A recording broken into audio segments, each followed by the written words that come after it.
Amid the vast and uncharted stretches of space, the Galactic Nexus shone like a beacon of civilization, its colossal structure, resembling a spiraled conch shell floating in the void, served as the crossroads for countless journeys and stories. Here, in the labyrinth of gleaming corridors and bustling marketplaces, beings from every corner of the universe converged. Atlan, once a revered Starship pilot and diplomat, now meandered through the station's main concourse. His gaze wandered over the vibrant tapestry of alien cultures that mingled before him. To the untrained eye, he appeared as just another retiree lost in the crowd. His attire was simple, his movements unhurried, but those who knew the scars of his past saw the quiet authority that lingered in his stern eyes and the measured steps of a man who had navigated more than just starships. His morning routine was a leisurely orbit around the Nexus's central hub, a sprawling expanse of shops, eateries, and watering holes. Atlan favored the small cafe near Docking Bay 12, where the aroma of freshly brewed beverages from 1,000 worlds masked the sterile tang of recycled air. As he approached his usual table, a young server, her scales shimmering a vivid turquoise, indicative of the aquatic planet Sheta, greeted him with a knowing smile. "The usual, Mr. Atlan," she asked, already pouring a steaming cup of dark Gelner coffee. "Yes, thank you, Leary," Atlan replied, settling into his chair and scanning the crowd. The diversity here was astounding. Burly Drunari traders bartered loudly over exotic spices. A group of lithe, shadow-like Etherians communicated in hushed tones through their telepathic link. Children of mixed heritages raced through the legs of adults, laughter echoing off the metallic surfaces. But today, an underlying tension pulled at the edges of the usual hubbub. Atlan's eyes narrowed as he noted the increased presence of Vorlax security patrols, threading through the crowd. Their leader, Draxus, had been stoking the flames of expansion, and it seemed his reach had extended into the daily life of the Nexus. Draxus, a figure both feared and respected, was not one to walk away from a chance to display his power. His people, the Vorlax, were known for their militant approach to negotiation, their aggressive stance barely contained by the elaborate armor they wore. Their leader's ambitions were an open secret, whispered about in every corner of the station. Later that morning, as Atlan sipped his coffee, a familiar figure approached. Halgor, an old friend and a seasoned diplomat, looked particularly somber. "Atlan, we need to talk," he said, settling across from him. His voice carried a gravity that immediately set Atlan on alert. "It's about Draxus, isn't it?" Atlan asked, his voice low. Halgor nodded grimly. "He's been making moves, securing trade routes, influencing station policies. If he's not checked, I fear he might attempt to take control of the Nexus itself." Atlan's jaw tightened. This space station was not just a hub of commerce, but a symbol of galactic unity and peace. Allowing Draxus to dominate it could spell disaster for the fragile balance of power in the galaxy. The cafe around them buzzed with oblivious chatter, but the weight of the situation settled heavily on Atlan's shoulders. It was clear that his days of quiet retirement were coming to an abrupt end. With a deep sigh, he turned to Halgor, his mind already weaving through strategies. "We'll need allies," Atlan declared, his voice carrying the resolve that had once brokered peace across star systems and information. "It's time to step back into the fray." As they spoke, the idea of resistance began to take shape, formed in the crucible of necessity and the urgent need to protect a galaxy's heart. The Galactic Nexus, with its myriad paths and possibilities, was about to witness the reawakening of one of its most storied defenders. And for Atlan, the course was as clear as the starlit void outside the station's thick glass panes. It was time to navigate through stormy skies once more.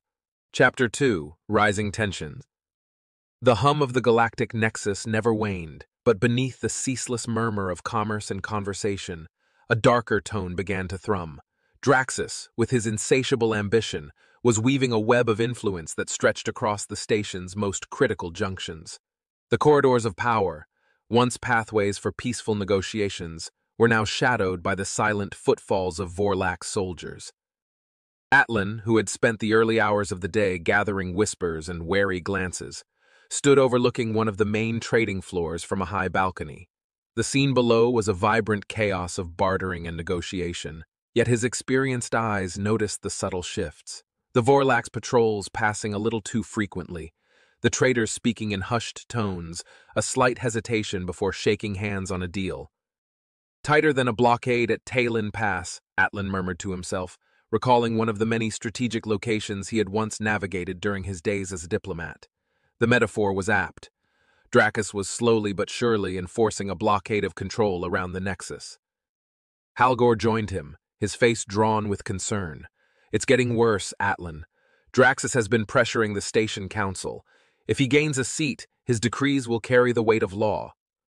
Atlan's gaze hardened as he watched a young family being casually stopped by Vorlax guards. Their inspection was routine, yet there was an undercurrent of intimidation that couldn't be ignored. He's tightening his grip, Atlan observed. Fear is a powerful leash. Determined to understand the full extent of Draxus's infiltration, Atlan and Halgor decided to visit one of the outer sectors of the station, where the Vorlax presence was reportedly strongest. The sector, a once thriving hub for smaller traders, had taken on a desolate air, the usual bustle dampened under the weight of surveillance. As they walked through the sector, the pair stopped to speak with an old merchant Atlan knew, a grizzled Tellurian named Gorvex. His small shop, crowded with artifacts from across the galaxy, was dimly lit and smelled of aged metal and dust. "Gorvex, how are things in this part of the Nexus?" Atlan asked, his voice low and concerned. Gorvex glanced around nervously before leaning closer. "Bad, Atlan. These Vorlax, they come in here, ask questions, make threats. Business is down. Many are closing shop, moving on." The fear in Gorvex's eyes was a clear testament to the growing unease among the station's inhabitants. Atlan thanked him quietly, leaving a few extra credits on the counter. Back in the main concourse, the discord beneath the station's rhythm was more palpable to Atlan. His resolve solidified. It was not just about protecting trade or freedom of movement now. It was about safeguarding a way of life. The next step was to confront the issue head-on. Atlan needed allies, not just any, but those with enough influence and insight to counteract Draxus's maneuvers. His mind sifted through potential candidates. Influential traders, former diplomats, even some of the less hostile Vorlax who opposed Draxus's methods. That evening, under the guise of a casual gathering at his favorite cafe, Atlan began to assemble what would become the core of his resistance. One by one, his selected allies filtered in, their expressions ranging from cautious to outright defiant. As they settled around the secluded table, Atlan stood, his voice steady and commanding. "Thank you for coming. I know each of you sees what's happening to our Nexus. Draxus's ambitions threaten to choke the life out of this place we call a beacon of the galaxy. We must act, not tomorrow, but now." The group exchanged looks, the weight of the decision hanging over them like the swords of ancient warriors. They knew the risks, the potential for loss, but also the necessity of their cause. With a collective nod, they sealed their pact, united by a common goal, to keep the heart of the galaxy beating freely. Thus, under the flickering lights of the cafe and the watchful eyes of hidden security cameras, the seeds of rebellion were sown. Chapter 3: Forming the Alliance. The night had deepened over the Galactic Nexus, casting its myriad of stars and neon lights into a shimmering dance across the void. Inside the dimly lit corners of the cafe, Atlan's newly formed group of unlikely allies forged their pact beneath the buzz of hushed conversations and the soft clink of glasses. The air was thick with the smell of exotic spices and the electric charge of impending action. Atlan surveyed the group assembled before him. Each face reflected a mixture of determination and concern. Traders who had seen their livelihoods threatened, former officials who disdained the corruption seeping into the station's governance, and even a few disillusioned Vorlax, weary of Draxus's warmongering. They were a diverse crew, each bringing a unique perspective and skill set to the table. "First," Atlan began, his voice firm, cutting through the murmurs, "we need to understand exactly what Draxus is planning. Information is our first weapon." Nods of agreement met his statement.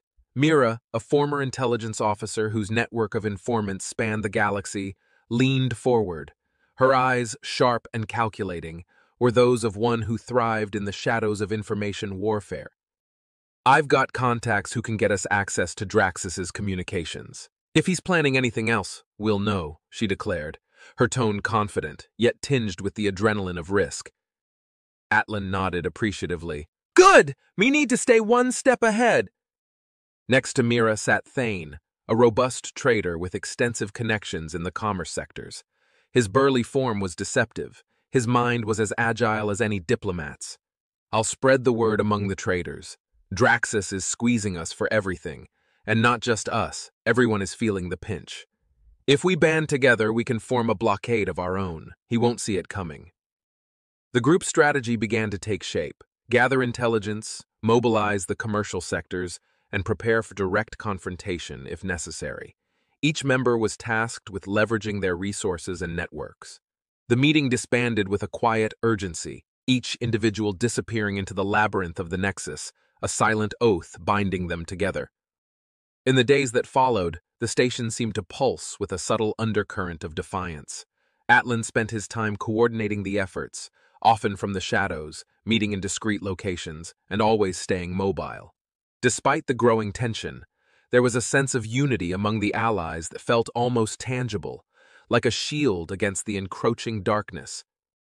One evening, as the artificial sunset bathed the station in hues of orange and purple, Atlan met with a crucial new ally.